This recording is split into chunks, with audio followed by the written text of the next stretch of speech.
Olá, boa noite. Boa noite, Padre José. Bem-vindo.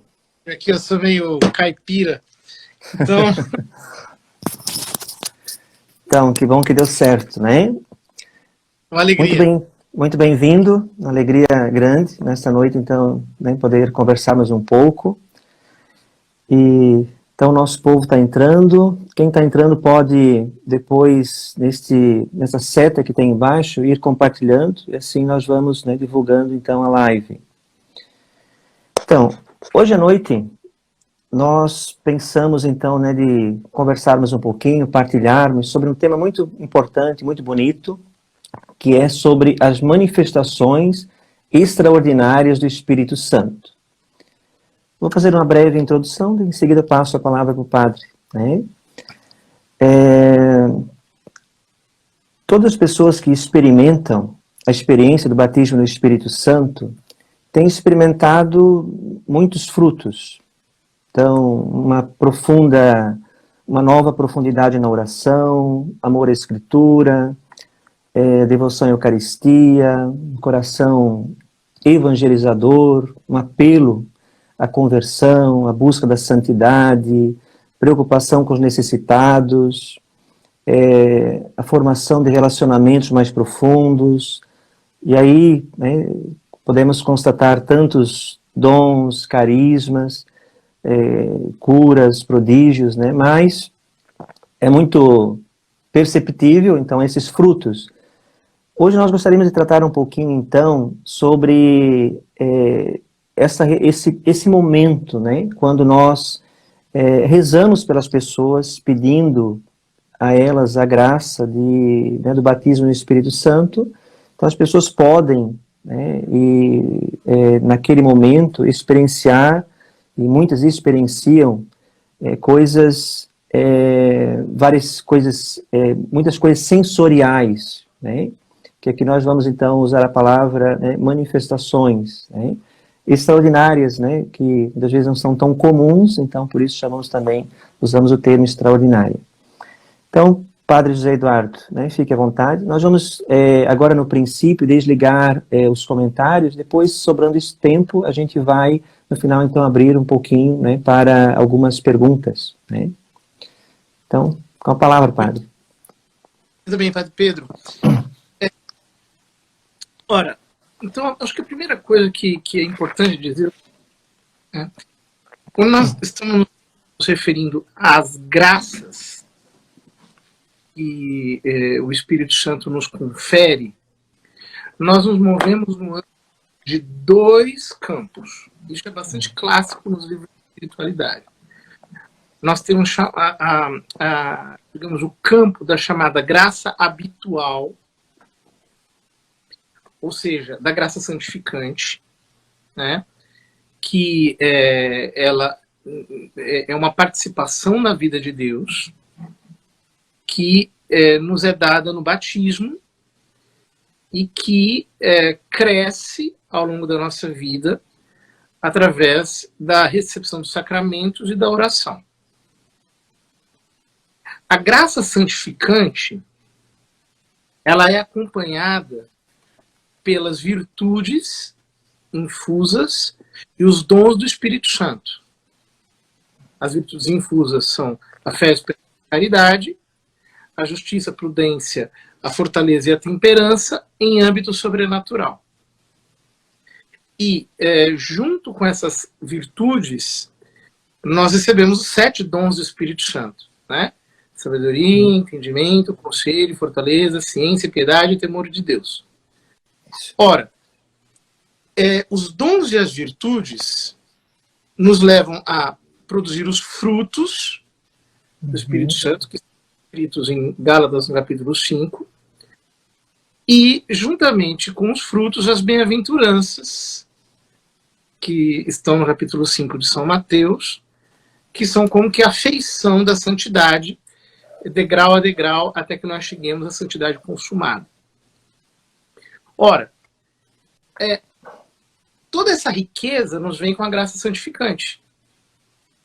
Esse cortejo de virtudes e dons, né? As virtudes, elas são ditas pelos autores espirituais que são como que um barco a remo, em que nós nos esforçamos para praticar, né, aquilo que é a medida da fé e da caridade. E os dons são como que um barco à vela, em que nós recebemos as inspirações, e na medida em que nós vamos crescendo na santidade, nós vamos passando das virtudes para uma manifestação mais clara dos 7 dons do Espírito Santo, né?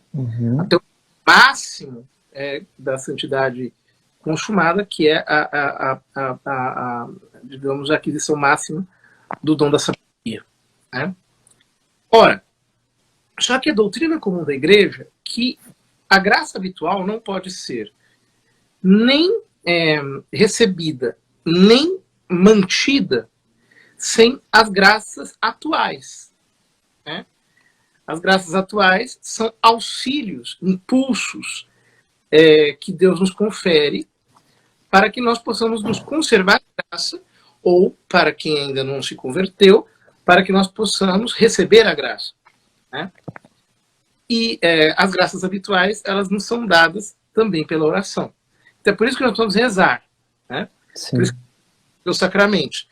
Porque é assim que a gente cresce digamos, no grande caminho da graça santificante, da chamada graça habitual. Ora, só que, paralelamente à graça santificante e à graça habitual, existem as chamadas gratiae gratis data, que são essas graças, esses dons. A palavra graça, a palavra dom, em grego, elas se confundem, né? Dom, presente, graça, favor, né? Então, essas graças dadas gratuitamente é aquilo que a gente, em geral, chama de carisma, né? A palavra carisma vem do grego caris, que significa graça. Isso. E nós chamamos de gratis date na teologia, as graças dadas gratuitamente, porque elas não significam necessariamente que a pessoa está num grande nível de santidade. Deus concede para o nosso bem, para a edificação da igreja, sobretudo, de acordo com a sua soberania. Então ele concede os carismas, essas graças extraordinárias que ele dá, né, de acordo com a sua vontade soberana. Ora, então, quando nós lemos a primeira carta de São Paulo aos Coríntios, ele diz exatamente isso no início. Acerca dos dons espirituais, irmãos, não quero que permaneçais na ignorância. Porque o mesmo Espírito distribui os dons para todos, né? Então ele está ali em 1 Coríntios capítulo 12 falando sobre essas graças dadas gratuitamente e que elas se manifestam entre nós como uma ação gratuita e exuberante de Deus. Ora, acerca disso tenho 2 coisinhas a dizer que são ainda, digamos, introdutórias, né? A primeira é que nós temos um preconceito muito naturalista em relação a essas coisas. Ou seja, sobretudo a partir do século XVII, XVIII, foi se intensificando, né? Nós temos muita, digamos assim, uma influência acentuadamente racionalista e que aos poucos é naturalista. Então, essa coisa de Deus vir e ele manifestar soberanamente a presença dele, ela é meio que mal vista por muitas pessoas. Porque dá a impressão de que nós estamos infligindo aquele mandamento que está no capítulo 14 da primeira Coríntios, quando São Paulo manda fazer tudo com ordem e decoro, né? Só que essa ordem e decoro não são ordem e decoro humanos. Não é que Deus se encaixa dentro daquilo que nós ditamos como sendo ordem e decoro. Ordem e decoro digamos, porque onde está o Espírito de Deus, aí a liberdade, mas também aí a ordem. Ele é um espírito de paz, não de perturbação, não de contenda. Então, nós, muitas vezes, temos essa dificuldade de lidar com ações soberanas de Deus no nosso meio, porque nós achamos que, digamos, a fé, ela precisa ser extremamente, digamos, analítica, tem que ter controle, absolutamente tudo. Nós não podemos, em nenhum momento, permitir que Deus venha e se aproprie e faça as coisas do modo como Ele quer. Em segundo lugar, esse preconceito revela uma ignorância acerca de uma constante na história da igreja que foi de exuberância, de despertamento, de avivamento, de fervor, que de enquanto em quando acontecem.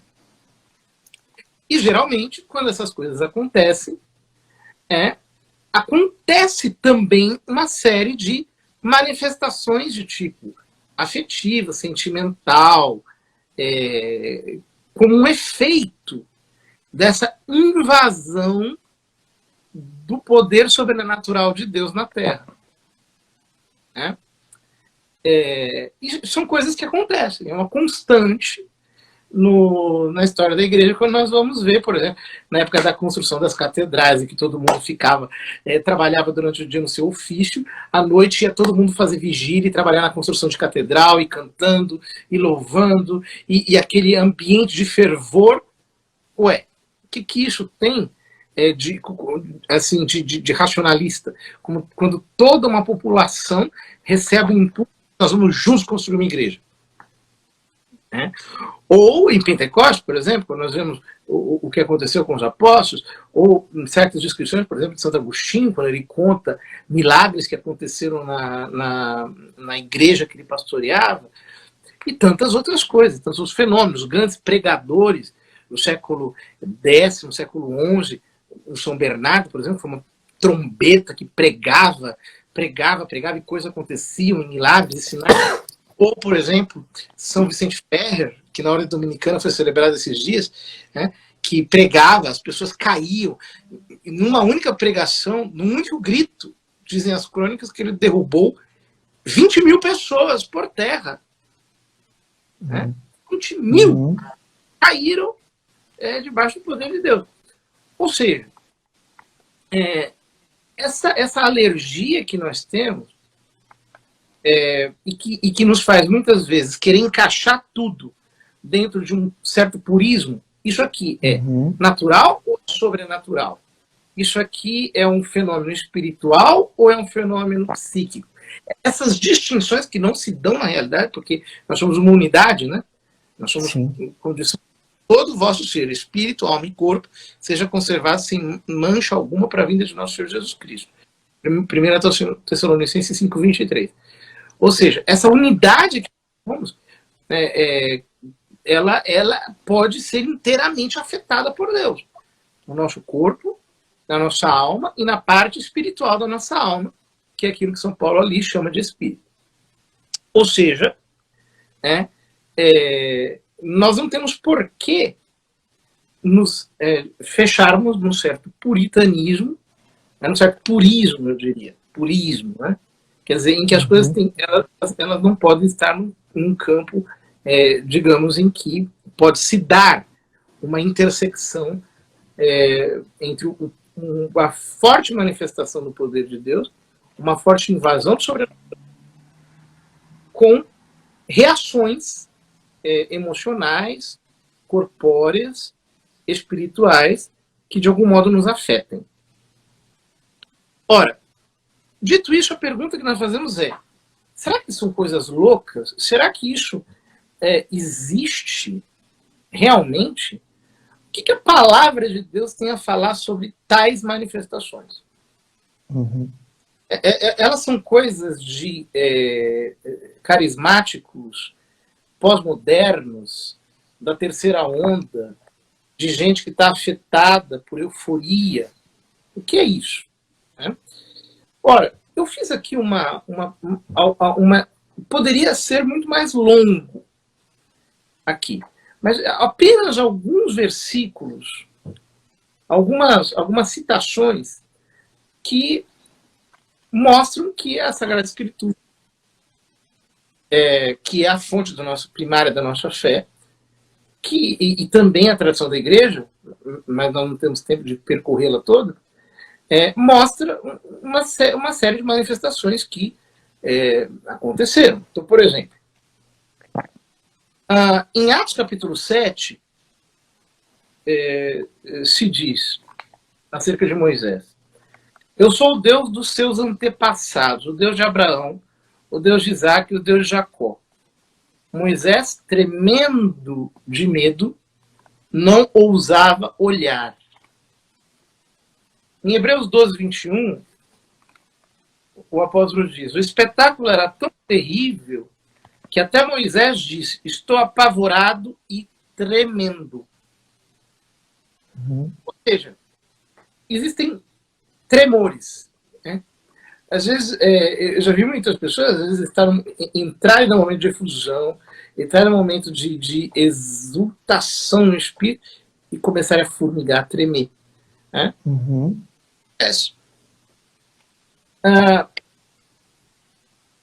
Depois, Atos 9, capítulo 9, versículo 4.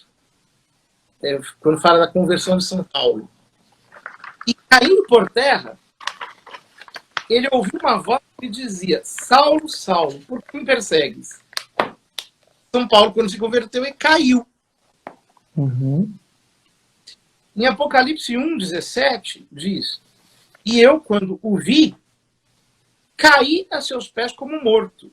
E ele pôs sobre mim a sua destra, dizendo: não temas, eu sou o primeiro e o último. São João e Jesus. Ele tem a visão de Jesus andando entre os candelabros, ele cai. Né? Mas, quando, por exemplo, na passagem, Nosso Senhor orando, João capítulo 18, no Horto das Oliveiras, quando ele diz: sou eu, todos os soldados caem 2 vezes. Não apenas. Então, aqui o cair no espírito, né? O pessoal, na minha opinião, erroneamente chama de repouso. Eu não gosto dessa palavra repouso. Ela dá uma ideia de dormir. Você vai tirar um cochilo, uma madorna. Né? Então, não é essa a ideia. A ideia é a queda mesmo. Né? É você que cai. Né? E a queda aqui não significa necessariamente que você é derrubado por um pulso. Pode ser que você simplesmente esteja adorando e você seja, digamos assim, colado no chão. Eu já vi momentos de adoração tão exuberantes em que, no início dos anos 2000 e pouco ali, havia um negócio meio diferente acontecendo por aqui no Brasil. Então, a gente tinha alguns momentos de adoração em que o pessoal estava literalmente colado no chão, parecia lagartixa.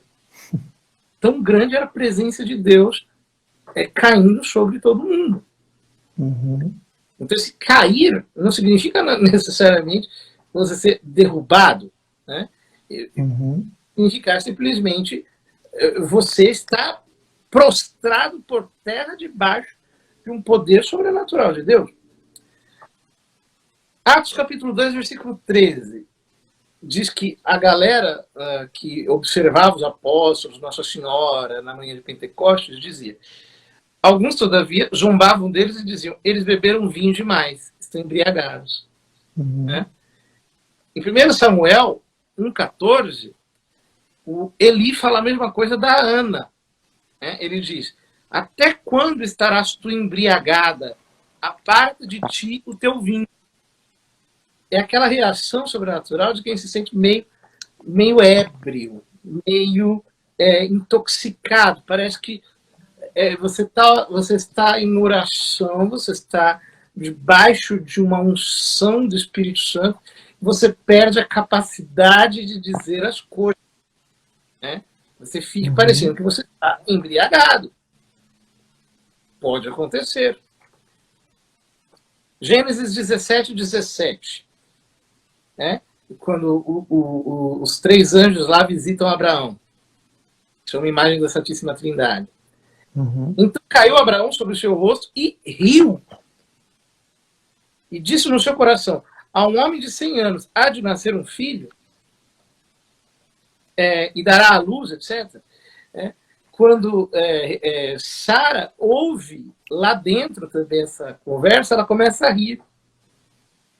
Quantas vezes pode acontecer que debaixo de um fogo, de uma unção sobrenatural, de repente as pessoas comecem a rir.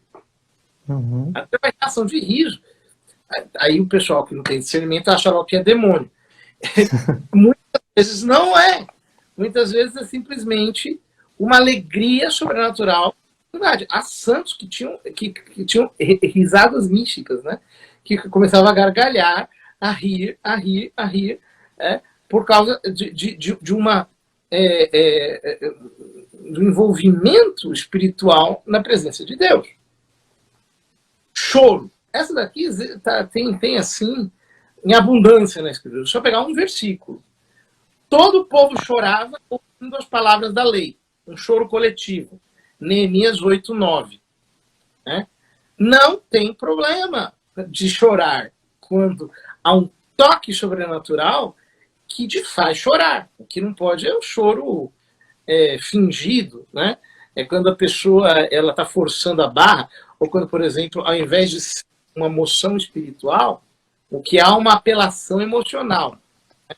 E eu, por exemplo, como padre, começo a criar um ambiente de chorinho e começo a levar as pessoas a, digamos assim, a estimulá-las ao choro. Aí não vale. Mas quando é um envolvimento na presença de Deus e o Espírito Santo, com a sua presença soberana, com a sua ação, provoca uma reação de choro, meu Deus, né? Há muitos pregadores, né, antigos, até São Paulo da Cruz, ou são todos eles, Santo Afonso Maria de Ligório. Hoje mesmo eu li na vida de São Francisco Xavier, né, que ele falava lá e o pessoal começava a chorar do nada, né, descia uma unção de arrependimento, de choro, de lágrimas abundantes, né? Um texto muito citado, padre, também, é aquele de Pedro, né? Quando tem aquele momento de encontro com Jesus após a negação, que chorou, né, copiosamente. Exatamente. Se usa muito esse texto para também falar do dom das lágrimas, também que seria uma experiência, uma manifestação, né? Exatamente. Existe o dom das lágrimas, o choro de arrependimento. Também existe o choro intercessório.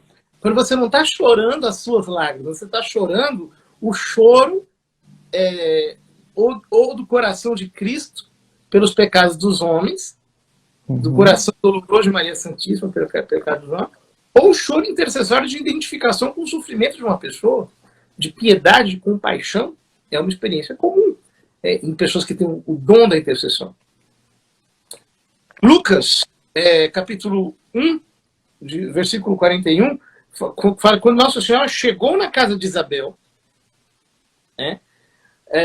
a criança pulou no seu ventre e Isabel ficou cheia do Espírito Santo. E em alta voz exclamou, ela gritou: bendita és tu entre as mulheres e bendito o fruto do teu ventre. Ou seja, aqui é um louvor exuberante, é um grito de louvor. Quantas vezes, né, desce uma unção coletiva sobre a igreja. Nós estamos, por exemplo, numa adoração, ou numa pregação, ou num momento qualquer, e desce uma unção coletiva e todo mundo começa a explodir no louvor. Lindo. Quando uma manifestação extraordinária dessa acontece, né? Marcos capítulo 5, Marcos, Evangelho de São Marcos. A passagem da hemorroíça. No mesmo instante que a mulher o tocou, Jesus percebeu que dele havia saído poder.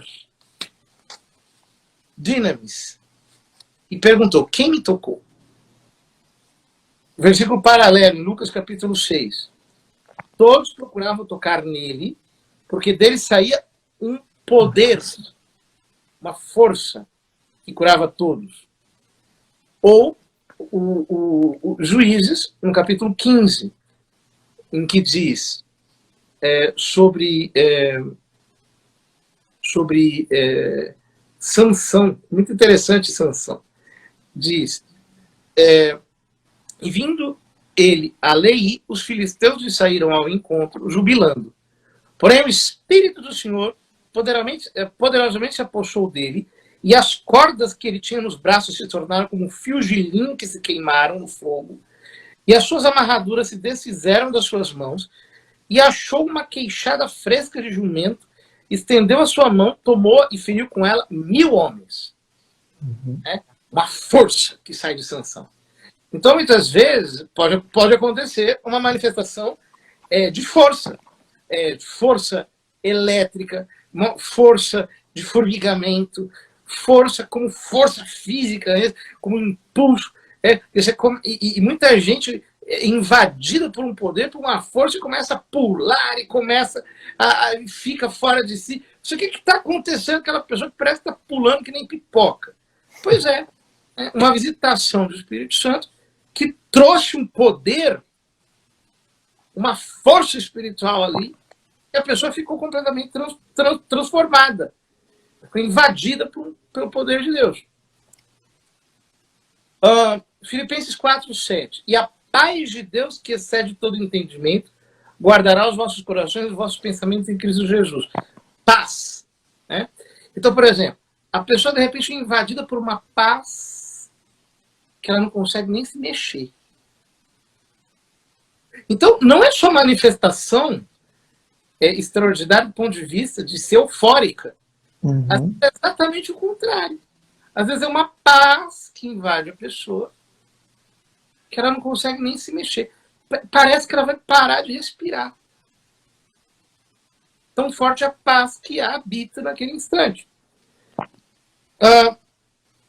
Atos 6,15. Estevão, olhando para ele, está falando sobre Santo Estevão, né?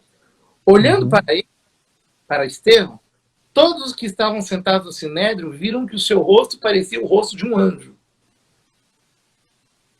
Então, uma visitação, uma manifestação do Espírito Santo que transfigura a face da pessoa. A pessoa fica assim, parece que ela tá iluminada, uma luz, um brilho invade o rosto dela.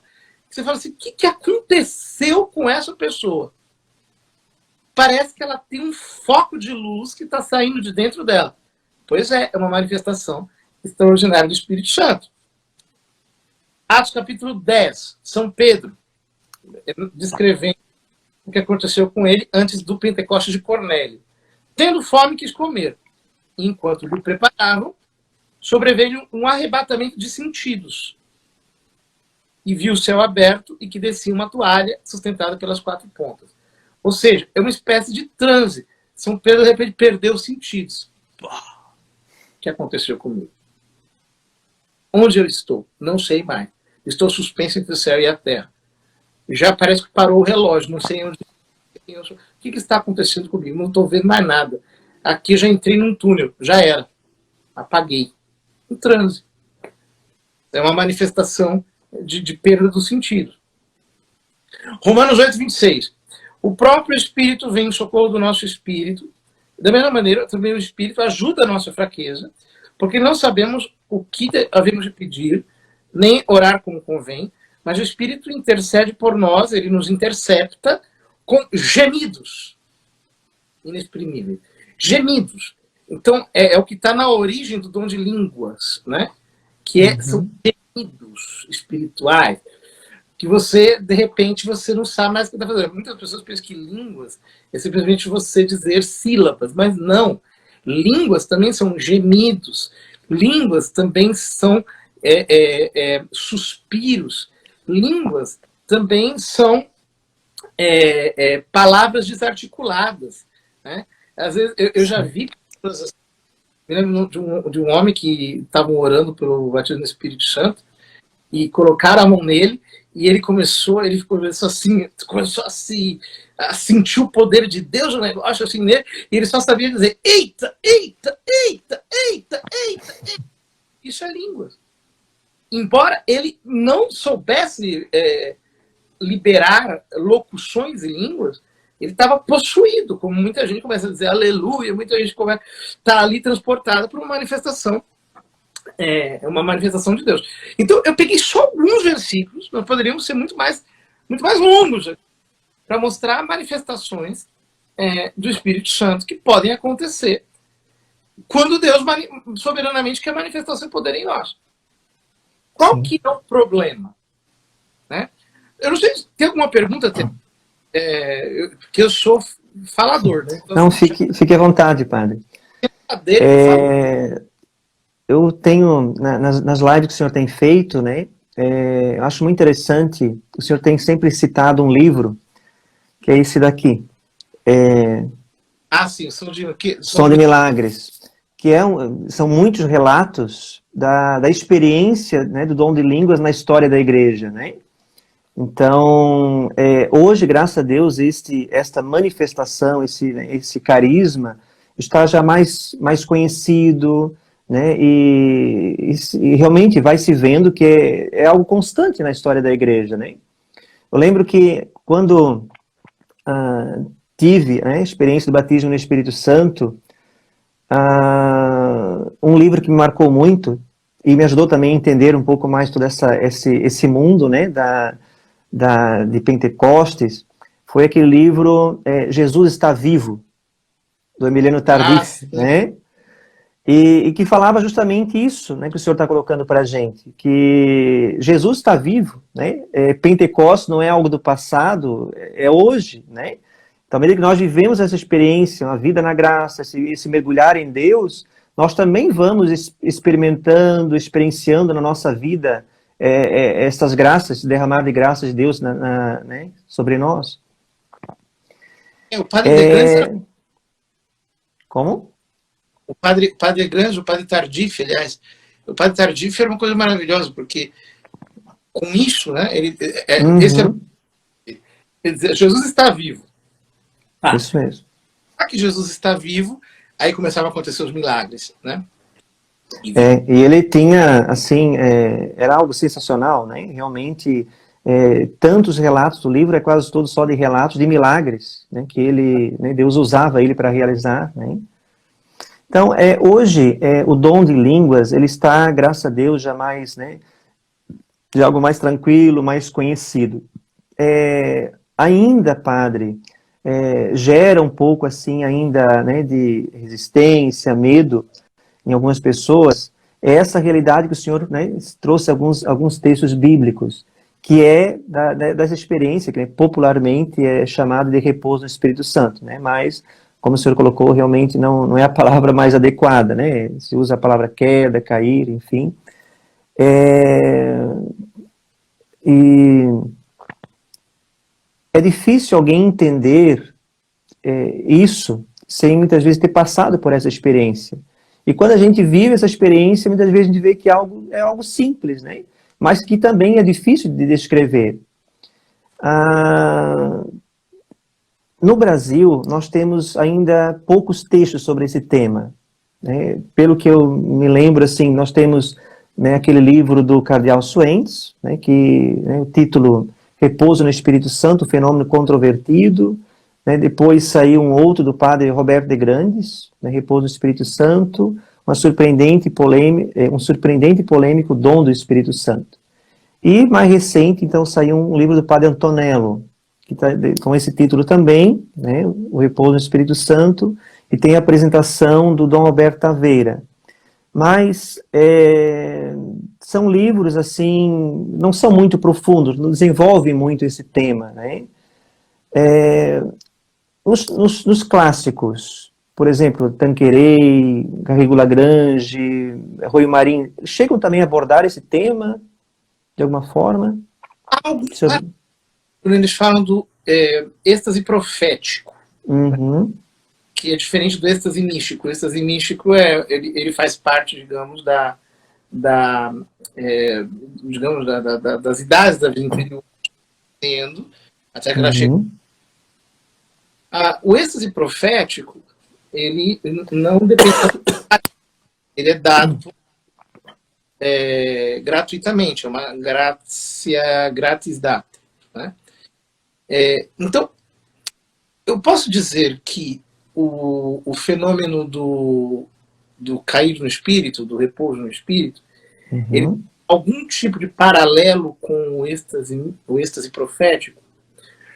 Algum tipo de paralelo pode existir, mas de um modo muito inferior, né? Ou não. Pode acontecer realmente uma manifestação extraordinária em que a pessoa sai de si. A palavra êxtase significa isso, sair de si. Em que a pessoa ela é ausentada dos seus sentidos, de uma maneira completa ou de uma maneira parcial, né? Há muitos relatos de êxtases ou raptos, que já são violentos, né? Que eles aconteciam de uma maneira parcial. Agora, sim, eu acho que a angústia por catalogar o fenômeno, ela não é muito sadia. Porque tanto as manifestações místicas como as manifestações proféticas, elas dependem da soberania de Deus. Então, como é que eu vou querer catalogá-las de um modo analítico e colocá-las debaixo do mesmo gênero, da mesma espécie? Né? Então, eu acredito, por exemplo, quando São Vicente Ferrer gritou numa manhã de Páscoa: Cristo ressuscitou verdadeiramente, e 20 mil pessoas caíram por terra. Eu não creio que ele estava preocupado em catalogar aquele fenômeno. Sim, sim. Ou, por exemplo, na manhã de Pentecostes, quando os apóstolos estavam falando, todo mundo dizia que eles estavam bêbados, eu não imagino que eles estivessem preocupados em catalogar, de alguma maneira, aquele fenômeno. Inclusive porque me parece que seria um pouco abusivo. Não que nós não possamos fazê-lo, mas eu acho que a excessiva preocupação com esse tema, ela pode ser pouco sadia e tirar de nós a liberdade, porque, vejam, eu acho que esse é um dos problemas que nós precisamos resolver. Por que o católico é tão grilado com essas coisas? Então nós temos uma dificuldade para entender, uma certa aversão, ficamos preocupados com isso. É porque a gente tende a psicologizar tudo. Sim. Catalogar isso como um fenômeno meramente psicológico. Então, por exemplo, se tivesse alguém de hoje, com o olhar de hoje, se ao invés de procurar o Ananias, São Paulo Apóstolo, tivesse procurado nós iríamos dizer: calma, você teve uma alucinação. Você teve um delírio. Nós tentaríamos catalogar aquilo de uma maneira humana. Ao passo que, quando acontecem fenômenos genuínos, um toque genuíno de Deus, uma manifestação genuína de Deus, aquilo produz algum efeito espiritual que seja aproveitável para aquela alma. Portanto, eu acho assim, que destravar-se, desbloquear-se, e fluir, deixar fluir, para nós é absolutamente importante. Sair da posição analítica para a posição de quem deixa acontecer. Eu utilizo sempre um exemplo quando eu falo disso, que é o seguinte: se você... Quantas bactérias existem na boca humana? Dizem que a boca é mais suja que o chão. Pelo nível de bactérias humanas e pelo nível de bactérias que existem na boca. Eu pergunto, Se você ficar analisando isso, quem é que vai dar um beijo em alguém? Ninguém. Sim. Né? Por que, por exemplo, um esposo beija a sua esposa? Porque ele não está analisando quimicamente o que está com... Ele se deixou envolver por aquele clima de amor e aconteceu. Uhum. Ora, então, por exemplo, nós começamos a orar. Aí a sua mão começa a formigar, por exemplo. Uhum. E aí começa a censurar. Para, mão. Para de formigar. O que você faz quando você faz uma coisa dessa? É exatamente o que diz São Paulo em 1 Tessalonicenses 5,19. Não apagueis o Espírito Santo. Não extingais o Espírito Santo. Você apaga, você extingue, porque a personalidade do Espírito Santo é extremamente dócil. Então você afugenta rapidamente, você consegue bloquear. Uhum. Infelizmente, esse poder que a carne pode fazer, pode bloquear a ação do Espírito Santo. E muitas pessoas, por medo, por ficarem pensando assim, será que isso é um pensamento meu ou é algo de Deus? Ele analisando, tentando fazer o dissecamento daquilo. Ela fica tentando fazer a anatomia daquilo. Sim. Ao invés de fazer isso, por que ela simplesmente não abre a boca e diz assim, irmão, isso aqui é assim? Né? Eu estou sentindo isso. Faz algum sentido para alguém? Com toda a simplicidade. Faz uma pergunta. Uhum. E de repente alguém pode te surpreender. Eu me lembro, por exemplo, que uma vez eu vi um relato de um irmão que estava no momento de oração e veio para ele a palavra amarelo. E aí ele disse, o senhor está me colocando uma palavra aqui que é a palavra amarelo. Aí uma mulher começou a chorar. Olha. Lá no canto. E aí foram perguntar para a mulher, o que significa isso? Por que a senhora está chorando? Ela disse, porque quando eu quando eu saí de casa, eu estava numa situação difícil com a minha família, eu falei para Deus, Senhor, se o senhor realmente estiver cuidando disso, eu vou pedir uma coisa louca. Eu quero que o senhor coloque na boca de alguém lá, a palavra amarelo. Aí eu vou acreditar que o senhor está fazendo alguma coisa mesmo. E de repente a pessoa foi lá. Né? Agora, se você começa a dizer, o que palavra besta, amarelo, o que isso significa? Você começa a analisar e você começa a querer colocar uma estrutura, você começa a querer explicar aquilo, você simplesmente matou a ação soberana de Deus naquele momento. Tempos atrás, um grande psiquiatra, né, aqui de Florianópolis, falava também da experiência que ele viveu, né, no batismo no Espírito Santo. Ele, né, no momento de oração, né, ficou muito à vontade, muito livre e caiu. Né? E ele diz realmente que foi um divisor de águas na vida dele. E ele, né, com todo o conhecimento, dizia, olha, não tenho como explicar. Né? Deus realmente me visitou e realmente foi um divisor de águas na minha vida. Então, aqui uma coisa importante, padre. Muitas pessoas pensam assim, mas eu, né, rezaram por mim, pedindo o batismo no Espírito Santo, mas eu não rezei em línguas, eu não caí, eu não senti. Não é a mesma coisa com todo mundo, né? Então, não é preciso que algumas vezes eu sinta algo para que realmente Deus esteja ali me visitando e o batismo no Espírito Santo esteja acontecendo, né? Então, é possível, né? É muito comum, mas não é a mesma coisa com todos, né? Algo muito diverso. Exatamente. Então, pode ser manifestações de qualquer tipo, né? Uhum. E não nos esqueçamos que Deus é Espírito. E os verdadeiros adoradores o adorarão em espírito e verdade. Então, muitas vezes, Deus está nos tirando a dimensão sentimental e nos jogando para a dimensão espiritual, em que a gente não sente nada, mas em que há um acto de Deus no nosso espírito. Uhum. Então, o mais importante não é ficar assistindo aquilo que pode acontecer comigo, como se você tivesse uma arquibancada e se vendo lá no centro do palco e dizendo: o que será que está acontecendo comigo? O que será que está acontecendo Isso. comigo? O que será que eu estou sentindo? O mais importante é sair desta autoanálise e se envolver com Deus.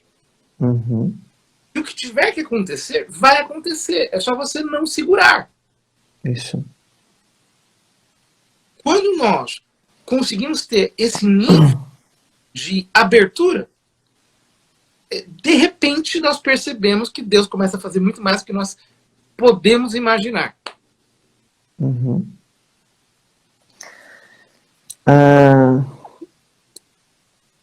Agora, sim, uma pergunta um pouco mais pessoal, né? O senhor tem esse conhecimento, né, esse gosto de estudar também toda esta realidade, né? Isso já é algo de tempo? Como é que foi também essa experiência para o senhor na sua vida, padre? Bom, eu estou com anos de idade. Quando eu me converti, na região em que eu estava começando a entrar de uma maneira forte a teologia da libertação.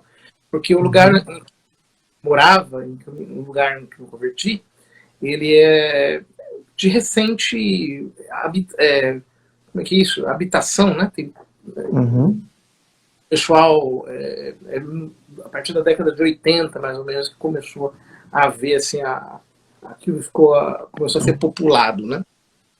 Então, nessa época, eu tive uma crise, porque eu não conseguia,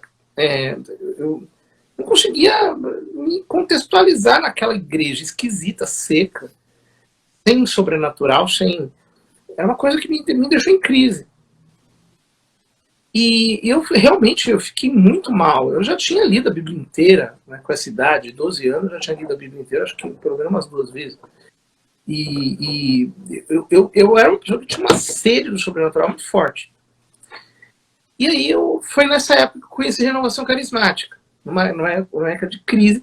Falei, meu Deus, isso existe. Isso existe dentro. Eu fiquei muito impactado, né? E aí, muito bem, a partir de 95, se não me engano, começou a haver a Ofensiva Nacional da Renovação, engessou um pouco o movimento. Foi mais ou menos nessa época que eu fui descobrindo a vocação, entrei para o seminário, e no seminário eu desliguei o botão carismático.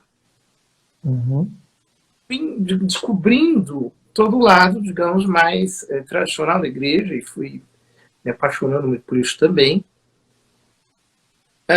Até que depois que eu me ordenei em 2006,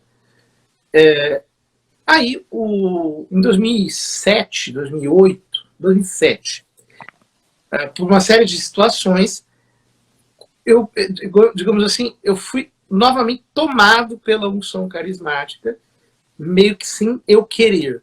E aí eu precisei começar a estudar muito essas coisas, até com a ajuda de outros amigos, padres, que foram me dando material, amigos também não católicos, e eu fui estudando meio que na marra nessas coisas. E de lá para cá a gente fez bastante disso, né? Então, hoje, eu diria assim, eu cheguei numa etapa meio de síntese, que eu não me sinto mais, digamos assim, eu não sou um carismático pentecostal, desses do reteté, né, do sapatinho de fogo, né?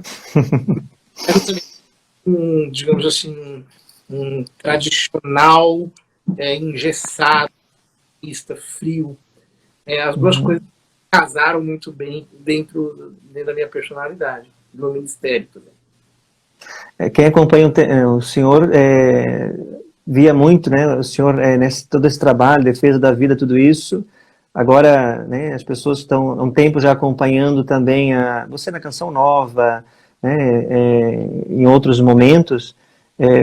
Alguns ficaram um pouco surpresos, né, não conheciam assim todo esse zelo, né, esse gosto, né, pelo movimento carismático.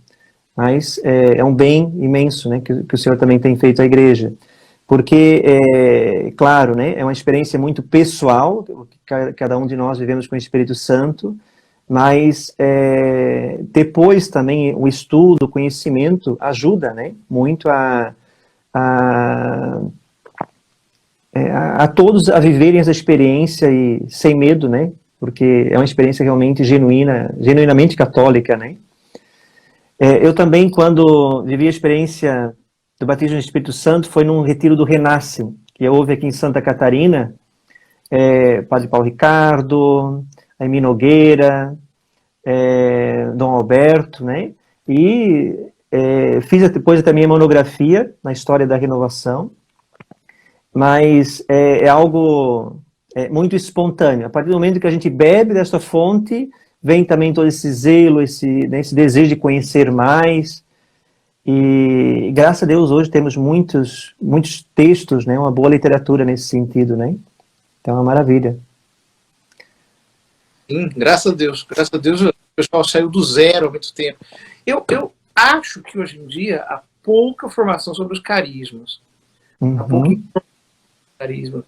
E quando há pouco ensino, ou quando existe um ensino, ele é um ensino muito enrijecido. Né? Então, o que acontece? Amadorismos, né? Acabam fazendo coisas imprecisas, erradas, mas simplesmente porque ninguém as pastoreou, ninguém as ensinou. Uhum. E a riqueza, realmente, vejo, padre, esse voltar às fontes, né? A palavra de Deus, a doutrina da igreja, a tradição, né? E vamos ver que foi algo sempre constante na história da igreja, então podemos viver isso com liberdade, sem medo, né? Exato. O ensino é muito importante. Eu me lembro que o padre Jonas contou que ele recebeu o batismo no Espírito Santo, começou a orar em línguas, os primeiros da renovação no Brasil também tinham recebido o batismo no Espírito Santo, tinham começado a orar em línguas, mas eles não fluíam nos outros carismas. Uhum. Robert de Grandes veio para São Paulo, se não me engano, São Paulo, Queluz, talvez, e ele deu um retiro fechado só para os pioneiros da renovação. E ali, aquele retiro foi um seminário concentrado sobre os dons, sobre o carisma, e não apenas isso, mas também de cura para a personalidade daquele pessoal. E a partir daquele retiro é que eles começaram a fluir nos 9 carismas e que pegou fogo, digamos assim, a renovação no Brasil. Uhum. Eu acho que o ensino sobre os carismas, e junto com o ensino bíblico profundo sobre os carismas, e as manifestações extraordinárias que acompanham, para nós é importante para que a gente comece a se destravar e para comece a fluir de uma maneira mais poderosa a corrente de graça. Isso. E um efeito, né, muito concreto, muito visível na vida das pessoas, né, da presença, né, da veracidade né, do batismo do Espírito Santo é esta conversão, esse desejo de santidade, né, padre? Ah, sem dúvida, porque o efeito dessas graças é levar à graça santificante. Então, não adianta, se a pessoa está achando que ela vai trapacear o Espírito Santo, ela vai ser a tal da carismática, mas ela não quer andar no caminho de santidade, significa que ela não foi impactada verdadeiramente. Ela está querendo dar uma de Simão o Mago, né? Isso. Como aparece no livro de Atos. Então isso aí não vale. Trapaça com Deus não existe. E os carismas são dados justamente para isso, né? Para a edificação da igreja, né? Então, Deus dá, se não é usado, né? Não é vivido da melhor forma, Deus pode também retirar, né? Uhum. Muito bem, caríssimo. Temos 2 minutos, né, para a live terminar, passou muito rápido. Queria, padre, aqui deixar assim, então, um agradecimento, à disposição, né, e gratidão realmente por todo o bem que o senhor tem feito. O senhor é sempre muito disponível, né, atendendo a todos, e a sua contribuição tem, sem dúvida, faz um bem imenso à igreja. Eu admiro muito e continuemos, né, juntos. Pela fraternidade, então, e vamos orar um pelo outro e pedindo oração de todo mundo que está nos assistindo aí. Maravilha. O senhor pode concluir com a bênção, padre? Claro. Debaixo da vossa proteção nos acolhemos, Santa Mãe de Deus. Não desprezeis as nossas súplicas em nossas necessidades. Livrai-nos sempre de todos os perigos, ó Virgem gloriosa e bendita. Abençoe-vos Deus Todo-Poderoso, Pai, Filho e Espírito Santo. Amém. Gratidão. Boa noite, padre. Agradecemos a todos também que nos acompanharam. Até breve. Até, tchau. Valeu. Tchau.